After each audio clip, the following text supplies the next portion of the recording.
Contre une attaque de l'ennemi, vous êtes-vous jamais servi de ce texte? Le Fils de Dieu a été manifesté pour détruire les œuvres du diable. 1 Jean 3,8. Non pas que vous ayez paru pour les détruire, mais que Christ apparu, a été manifesté pour détruire les œuvres du diable. La bataille a été livrée et gagnée par lui. Et ce qu'il attend de vous, c'est simplement que vous vous serviez de sa victoire.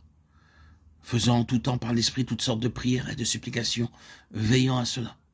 Une fois que vous aurez compris ce qu'est cette guerre et ce que sont ces forces qui vous entourent et les embûches du diable pour vous attirer, vous veillerez toujours. Vous ne pourrez plus vous permettre d'avoir des écarts de langage. De nos jours, le diable est en train de prendre des phrases sorties de la bouche des enfants de Dieu pour s'en servir. Il peut aussi mettre une phrase dans la bouche d'un serviteur de Dieu maintenant comme jadis, lorsqu'il se servit de la bouche de Pierre. Et alors, il incite les hommes à s'en emparer et à se quereller à ce sujet. Si chacun de nous parvient à prendre cette position de victoire et à la maintenir, le Seigneur mènera son Église à la victoire, à mesure que nous prierons pour tous les saints. L'agneau vaincra, et ceux qui demeurent en lui vaincront aussi avec lui, non pas ceux qui marchent dans la sphère terrestre et combattent pour eux-mêmes et pour leur Église, mais ceux qui marchent avec lui et sont vainqueurs. Apocalypse 3, 21. Celui qui vaincra, je le ferai asseoir sur mon trône, comme moi-même j'ai vaincu et me suis assis sur le trône de mon Père. Voici une place près de moi, dit-il dans Exode 33, 21. Et je vous invite à occuper cette place près de moi. De nos jours, Dieu a besoin d'une armée de vainqueurs pour frayer le chemin à travers les forces sataniques jusqu'au cœur de Dieu. Et à mesure qu'elles avancent, elles frayent le chemin à d'autres qui les suivront.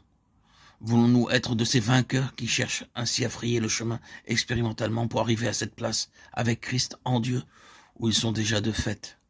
Le but du diable est de nous retenir dans la sphère terrestre, essayant d'occuper nos pensées des effets visibles, au lieu de nous occuper des causes invisibles.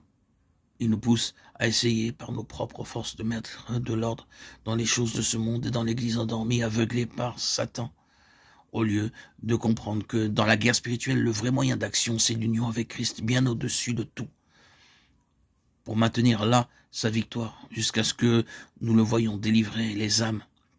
Si nous savions faire cela pour les églises, si nous savions frayer le chemin par l'Esprit jusqu'au lieu céleste et nous maintenir dans cette place de victoire, et voir le Seigneur libérer les âmes, quel changement, quel progrès nous verrions se réaliser rapidement. Le Seigneur ressuscité vous appelle à partager son trône. Il dit, voici une place près de moi. Je vous donne ce message de sa part. Puisse-t-il pénétrer dans votre cœur? Voulez-vous l'écouter? Quittez votre demeure terrestre.